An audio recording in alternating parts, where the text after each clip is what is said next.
What's up, YouTube? This is Too Raw for TV. All right. So before I get into this video, I'm gonna give a shout out to Ill Will 42 for his big donation to the channel via PayPal. Thank you a lot for your donation to the channel. A big supporter of both YouTube and the Patreon.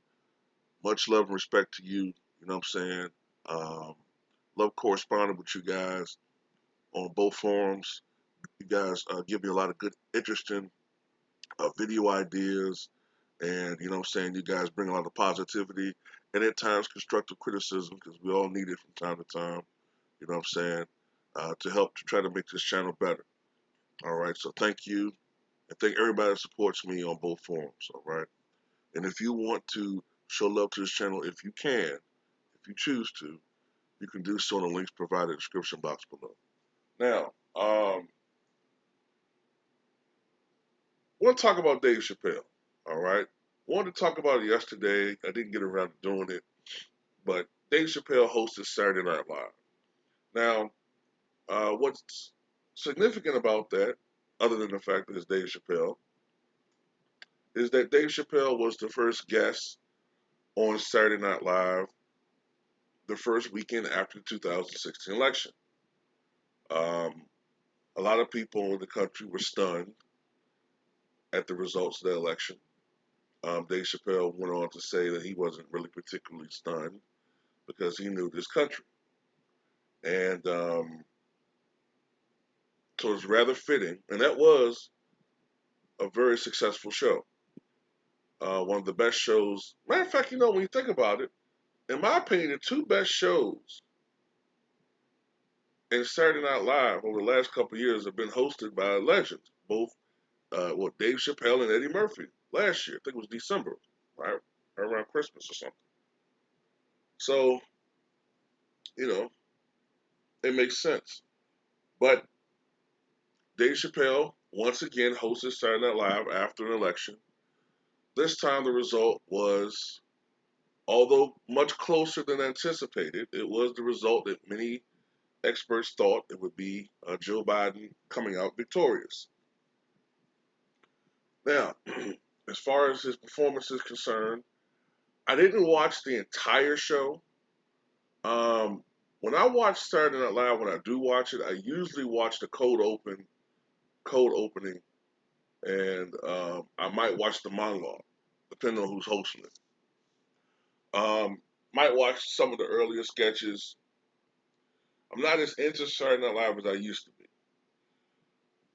But I did watch most of the sketches, and I found it to be an above average show. Um, the sketches where Dave was involved to me were the best sketches.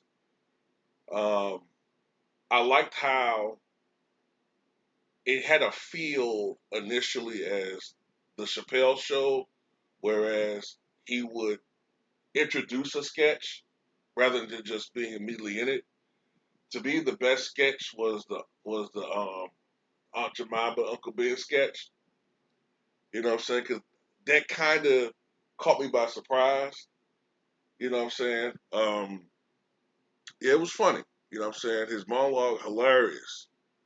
Hilarious. The thing that amazes me the most about Dave Chappelle is the amount of material that he comes up with. I think I mentioned this years ago when I did a post review of his first uh, hosting gig from 2016. I'm just amazed at how much material he has. Like it's always new. He doesn't typically reuse a lot. I'm not saying that he's never retold a joke before. I'm not saying that. But if you listen to him recently, you don't hear a lot of the same material. It's new material, and he's not afraid to speak his mind, and he's also not afraid to push the audience beyond his comfort zone. And he's so refreshing, and he reminds me of the days of Richard Pryor and peak Eddie Murphy and Red Fox and uh, Bill Hicks and Sam Kinison. Well, he's not really like Sam Kinison, but as far as pushing the audience beyond its comfort zone. You know what I'm saying? I love edgy comics. But of course, in this country full of whiners, okay, there was one joke that supposedly some people didn't like, and it was the Freddie Mercury joke, right? And of course, I'm just gonna keep it. I'm gonna keep it 100. I'm getting real tired of the whiners from the LGBT community. Okay, they were whining about a joke he made about transgender on his Netflix special, and they're whining about a joke that he made about a guy that died 30 years ago. Look, I know Freddie Mercury is a gay icon. Um, I love Queen. I love their music. I love their music. If you listen to the videos I make, you know what I'm saying? When I did the little jump with the Bulls uh, Dynasty, the first song you heard was "Those Were the Days of Our Lives" by Queen. I love Queen. Who wants to live forever? We are the champ. How you don't love Queen? I love Freddie Mercury. But let's be honest about something. Even his friends will tell you about Freddie Mercury. Yes, he was a brilliant artist, a great singer, one of the greatest vocalists ever, one of the greatest frontmen ever. All these things are true. But one thing about Freddie Mercury is that he was extraordinarily reckless in his personal life when it came to sexual behavior.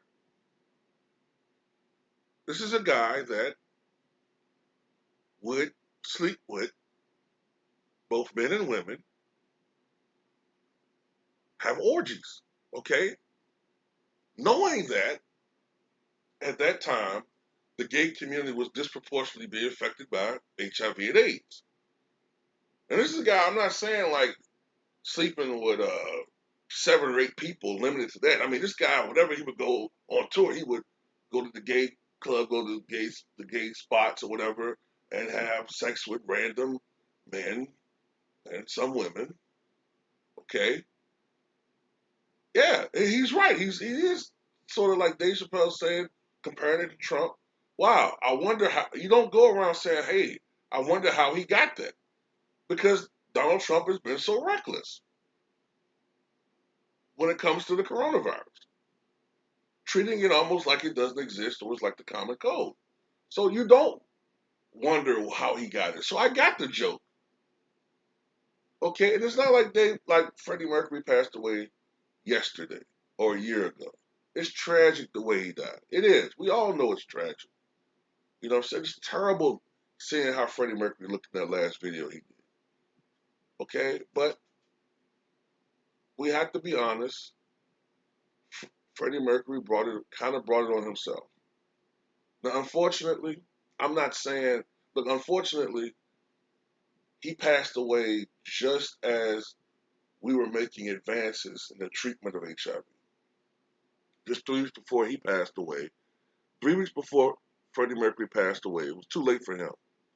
His AIDS had advanced too far. But 3 weeks before he died, Magic Johnson announced that he had HIV. And most of us at the time, we didn't say it out loud. Excuse me. We didn't say it out loud, but inside we were thinking, okay, well, Magic's an athlete. We'll give him a little bit longer. We'll give him 10 to 15 years. Here we are, almost 30 years later, and Magic Johnson is healthier than ever. Looks like a damn bodybuilder and shit. But the truth is, Magic Johnson. We all say it, right? This is the hypocrisy of the gay community. We all say the reason why Magic Johnson got HIV is because he was reckless, right? He'll admit that. He was reckless.